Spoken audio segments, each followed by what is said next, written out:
Well, welcome everybody. I'm Captain Gary Rogers. I'm the chaplain and community risk reduction manager for the Boiling Springs Fire District. You know, one of our favorite things to do in this fire department is to connect with our community. We go all over our fire district and we tell people we want to be good neighbors, and so we really take that very seriously. And so since not as many people have felt free to come here because of the circumstances that we've been in for the past few months, we have decided to come to you, virtually to come to you with a station tour. And so we're very excited because we want to do everything we can to stay in touch with the people of our whole area, really.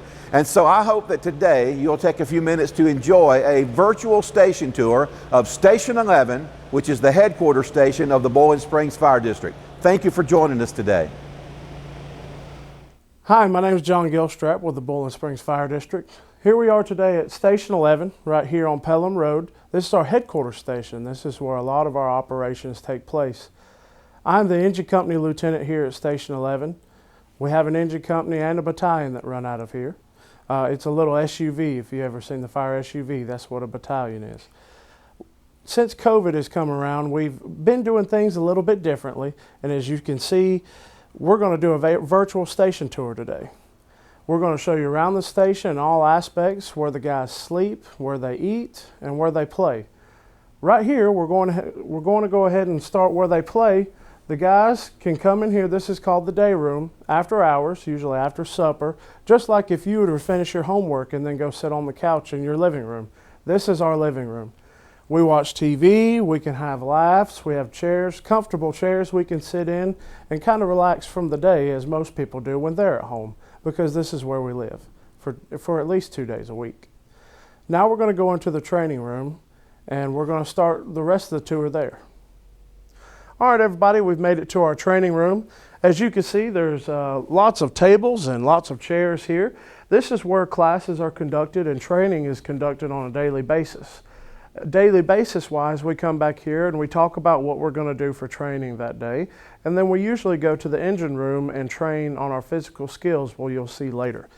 On other notes, we actually use audio visuals and computers and other things that you'll see in a normal classroom to learn about the fire service, the changing fire service. The fire service changes every day nowadays. We have different materials on the market that burn differently.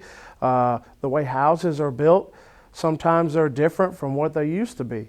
So this is one of our opportunities we take back here to learn more about the fire service. We go to class, we have whiteboards just like you do in your classroom. People write on the whiteboards, and as well as PowerPoint. Instructors will go through that as well. As we walk over here, I'll show you, we have a dog kennel and a dog bed here. Here at Boiling Springs, we have a program that we take and we foster dogs from Greenville County Animal Care. We foster these dogs until they're adopted. We try to do older dogs because older dogs do need love too. So at the moment, our dog was adopted, so we do not have one to show everybody today, but I'm sure we'll have one soon. So from here, we're going to go back in through the kitchen. All right, everybody, we've made it to our kitchen here. This is where everybody comes to cook in their homes, and even here. We have a stove, we have 2 ovens, we have microwaves like you use to heat up leftovers, refrigerators, and we have right here we have our food that we're going to eat tonight. So just like you do at home, your mom or your dad or even you may cook on the stove, and that's what we do. We take turns cooking here. Tonight, I'm actually cooking. I'll be cooking spaghetti. So this is where everybody comes. We do have some seating here at the bar so we can all conversate while we're cooking, and it's a family atmosphere like I've said before. So we try to keep it that way. So the kitchen is kind of small, so we're going to move straight on into where we sleep. All right, everybody, we've made it to our bunk room here, as you would call it at home, your bedroom. We all have little bedrooms here. They're made of cubicles. That's to give us a little bit of privacy during the evenings. But as you can see, it has a bed, and as you may not can see, it has a locker that might have that you might have chest of drawers or a dresser at home that you keep your clothes in. That's what we keep our clothes in here. As well as a little bedside table for reading, and it has a light, and we can also charge our phones at the end of the day. We do sleep in here, but we have a sound system that you may not can see that alerts us for calls in the middle of the night. So we're always ready to respond to your home if needed. Next, we're going to go check out the truck with engineer Craig, and he's going to show you the cool stuff about that. Hello everyone, my name is Craig Balcom. I'm an engineer here at Bowling Springs. My job as an engineer is to drive the trucks and operate the trucks at the fire. Make sure the guys that are fighting the fires have plenty of water to put it out. So this right here is what I use to give them water. Each one of these controls a different valve inside the truck to put water in different places for the different size hoses and for different situations that we're going to be faced with. This here is where the firefighters are going to be riding in the truck, and inside here they have their air packs that's going to give them the air to breathe when they're inside the fires. And it's just the same air that we're breathing right now as we're talking. There's also a compartment back here with all of our medical gear in it, so if we do have a medical call to go to help somebody out, then it's easy for us to get to that equipment.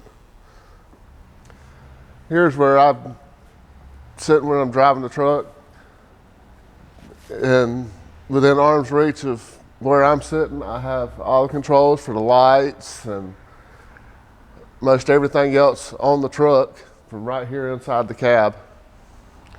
These trucks are just like big toolboxes. We have all kinds of different tools that we carry on the truck.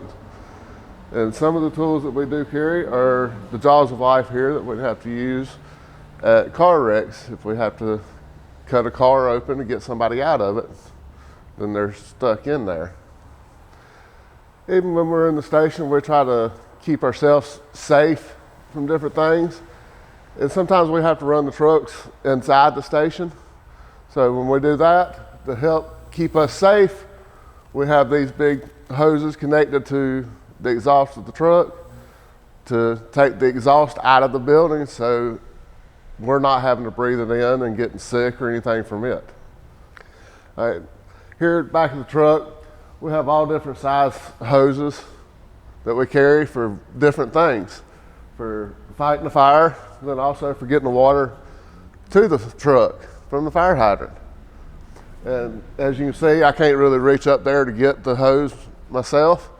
So that's what this rope is for. It's attached to the end of the hose.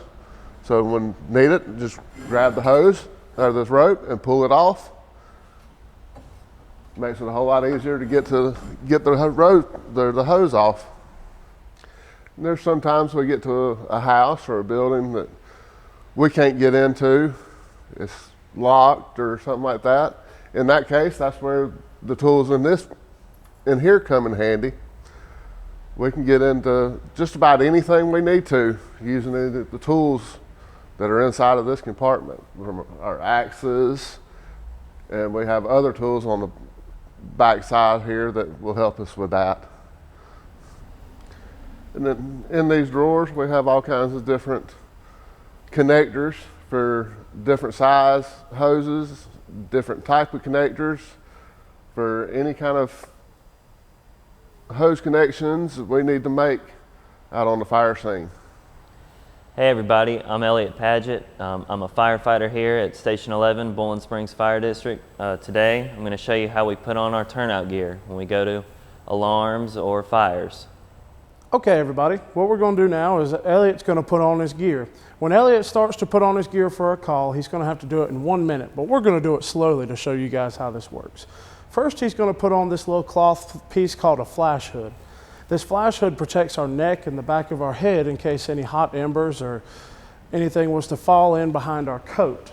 After he does that, he's going to slide his boots on. As you can see, we keep our pants inside of our boots. That way we can make for a quick pulling up of the pants when we go to a call. As I said, we have to be dressed in 1 minute. As he puts on his suspenders, he's going to tighten them down and make sure they fit correctly. And then he's going to put on his coat. This coat is the same thing as the pants. They're all made with a moisture barrier, and it protects us from the hot gases and the heat of the fire.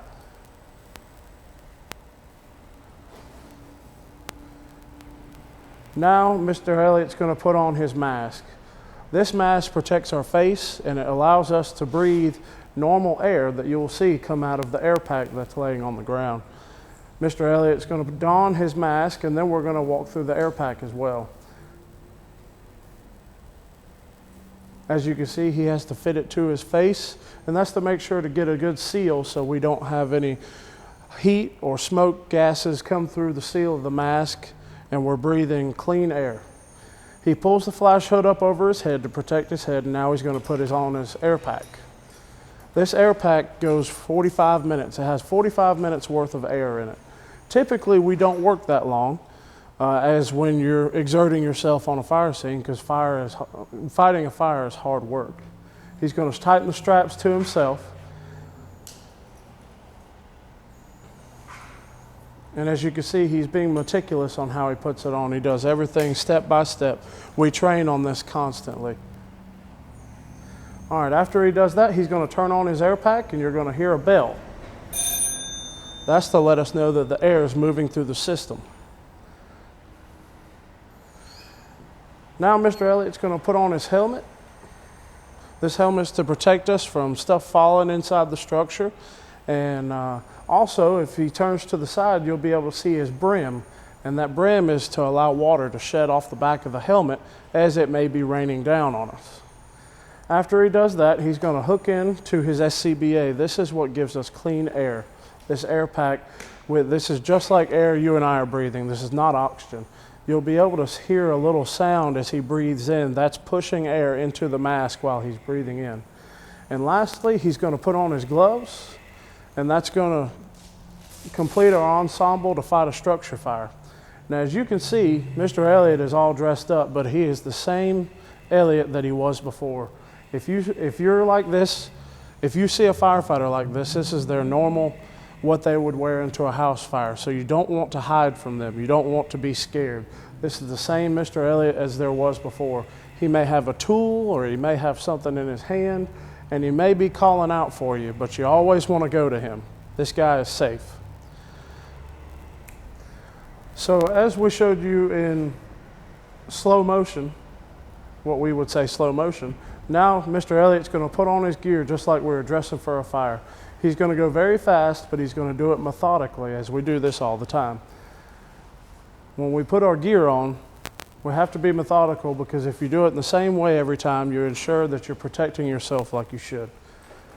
As you see, he's going to waste no time in getting everything on.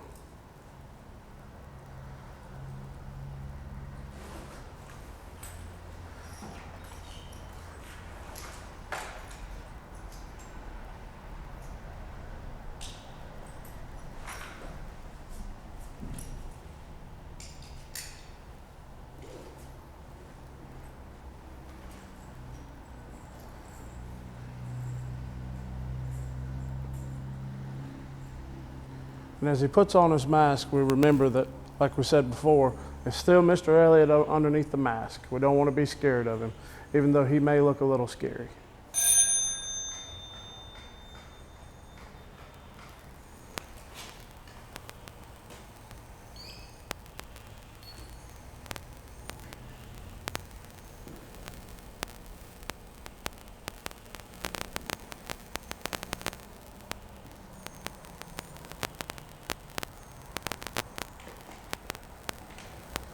Now Mr. Elliott's ready to go. It was that simple and that fast to get ready for a fire.